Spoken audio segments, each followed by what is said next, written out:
Well, it's been a very long time since we got a new MCU movie in theaters. We finally get Black Widow. Now the real question is, does it hold up the hype, or is it Marvel's first dud?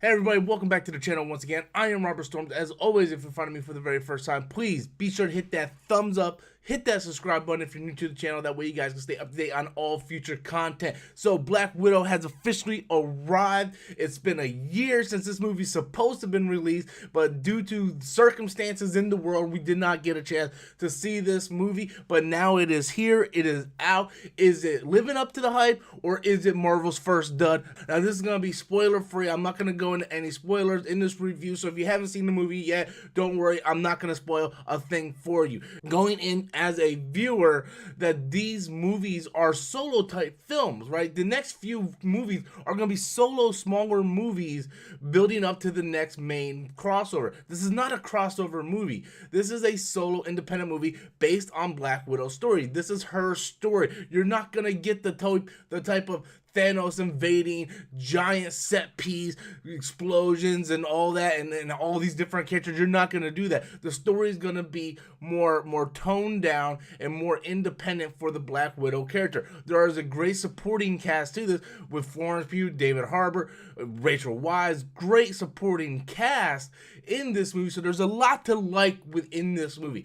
To me, if you are a fan of the Bourne movies or a 007 type franchise movie, then you're gonna like this movie. Going in, the trailer shows you what you're gonna get. They're not trying to trick you here, people. They're not trying to trick you here. What you're seeing in the trailer is what you're getting in the movie. It is very much like a Bourne Identity, Bourne Supremacy, a Jason Bourne type movie. That's what this is. You're Black Widow, you're Natasha Romanoff, you're going back, you're trying to take out the Red Room, and you're getting her backstory. You're getting backstory to Budapest. You're getting a lot of different stuff in this movie, but this is her, basically fighting off her past. Her past finally came back to bite her in the ass, and now she's on the run. This movie takes place after Captain America Civil War. She's wanted by General Ross, and now she is on the run, and her past is coming back to haunt her. Taskmaster's in this movie. Taskmaster starts off really great. To me, just like a lot of villains in the MCU,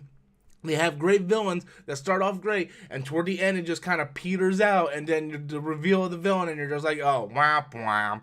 But at the end of the day, if you're going into this movie, I really suggest people do not think you're gonna get like a Zack Snyder cut of Justice League or Avengers Endgame or Infinity War. This is a solo movie on the Natasha Romanoff character.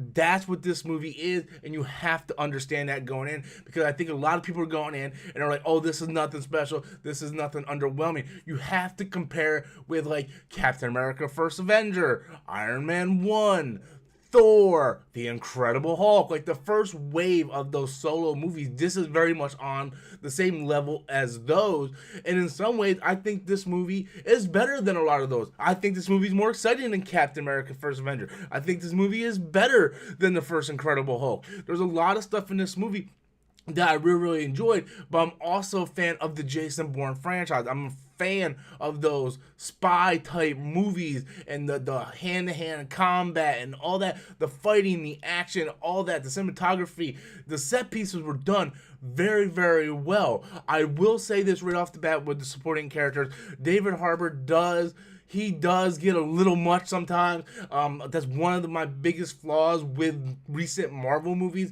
where it feels like everybody has to have their own joke.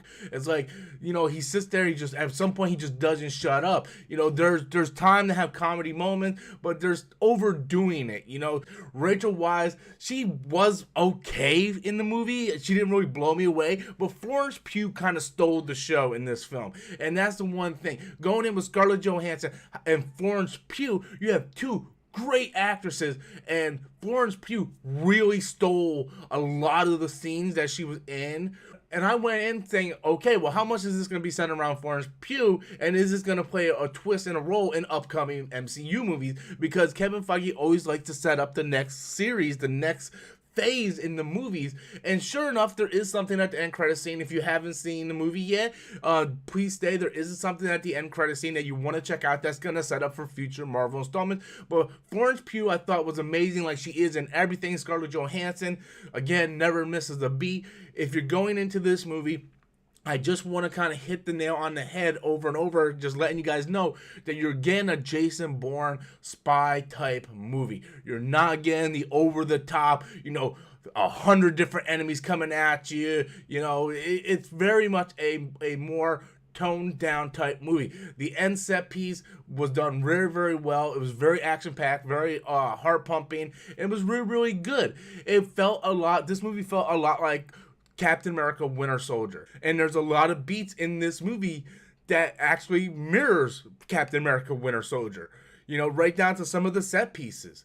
So if you are a fan of that movie, just think about this movie like that, but not on this biggest scale. This was a much smaller budget movie that the MCU normally doesn't do, but when you compare it to other movies, I really enjoyed this movie. Like I did. Like, you compare this to other MCU movies, at the end of the day, I enjoyed the movie. I went in. I was happy to finally get to see another MCU movie on the big screen. The movie was good. The acting was great. The story was fine. It was a little overbearing with some of the comedy moments sometimes with David Harbour.